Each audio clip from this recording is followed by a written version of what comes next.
것입니다. 그리고 앞으로 더 이상 종통 계승은 없으며 계시도 없느니라 하고 신민연 훈시에서도 재차 강조하여 하늘에서 정해둔 사람이 있음을 공포를 하였습니다. 그리고 1991년 2월 12일에 우리 돈은 누가 만들어서 되는 것이 아니고 아무나 해서 되는 것도 아니다라고 추가로 강조도 하셨습니다. 나는 도주님의 유명을 직접 받아 종통을 계승하였다. 1993년 9월 8일에는 우리는 연원 도통인 것이다. 이번에 도통은 물에 있는 것이다. 물에서 도통이 나온다는 것이다 라고 하셨습니다. 1993년 11월 4일에는 진리라는 것은 물에서 나오고 물이 아니면 안 되는 것이다. 물이 아니면 낳고 자라고 생명을 유지해 나갈 수 없는 것이다. 정산에 의한 도통이다.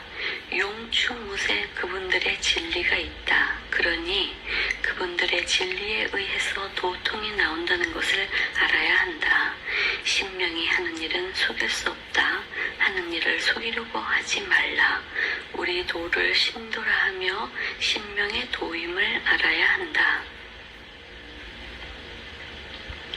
모든 것은 신명을 믿는 것이다. 신명 앞에서는 거짓말을 할 수 없다. 신명이 있기에 우리 종단 사업이 발전되며 우리의 목적을 달성하게 되는 것이다 라고 하셨습니다. 도의 법이란 도법이다. 도의 법은 상제님의 유지를 받들고 도주님의 유법을 만들어 나가는 것이다. 믿는다는 것은 상제님의 뜻을 받들고 도주님의 법을 알고서 행하여 나가는 것이다 라고도 하셨습니다. 만수 도인들은 하루빨리 종맥 종통 계승자를 찾아서 대순진리회를 정상화시키고 종산 상제님의 유지와 조종산 도주님의 유법 그리고 박항경 도전님의 유훈을 제대로 받들어 운수 대통을 받고 종단을 발전시켜야 하겠습니다. 상제께서 교훈하시기를 이제 먼저 난법을 세우고 그 후에 진법을 내리나니 모든 일을 풀어 각자의 자유의사에 맡기노니 범사의 마음을 바로 하라고 하셨습니다. 증산 상제님께서는 도수에 의하여 종단이 난법을 겪은 후 진법을 내리신다고 하셨습니다. 지켜보고 있으니 마음을 바르게 하라고 하셨습니다. 진법 종맥과 종통을 받은 자, 임명장 옥세를 받은 자를 찾아서 도통을 구하여야 합니다. 무릇 판 안에 드는 법으로 일을 꾸미려면 세상에 들켜서 저해를 받나니 그러므로 판 밖에 난 모르는 법으로 일을 꾸미는 것이 완전하니라 하셨습니다. 먼저 난법을 세워두고 천부적인 종통 계승자가 아니면 진법이 정해질 수 없도록 하여 진법을 보호하신 것입니다. 즉 증산 상제님께서는 종권 찬탈과 난법 난도에서 사람을 고르는 과정의 도수를 하고 계심을 알아야 합니다. 증산 상제님께서 맥 떨어지면 죽느니라. 종맥이 생명이며 가장 중요한 것임을 말씀하셨습니다.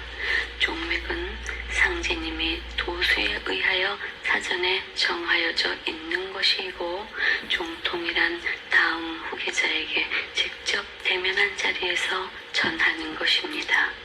모든 것은 증산 상제님 진리와 천지 공사의 불변 법칙 속에 도수에 맞춰 진행되는 필연적인 것임을 알아야 합니다.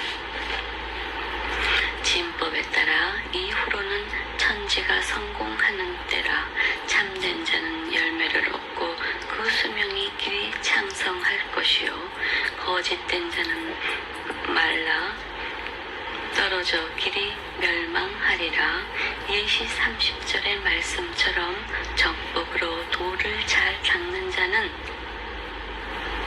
진리 속에서 무량한 후천의 복록과 수명을 받게 될 것이나 거짓된 자는 멸망하리라 하셨도다.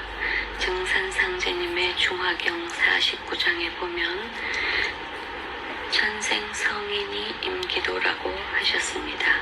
하늘이 사람을 내어 하늘의 도를 맡아 일을 보게 한다는 내용이 있습니다. 그리고 행록 5장 25절에는 나의 얼굴을 똑바로 보아두라. 후일 내가 출세할 때에 눈이 부셔 바라보기 어려우리.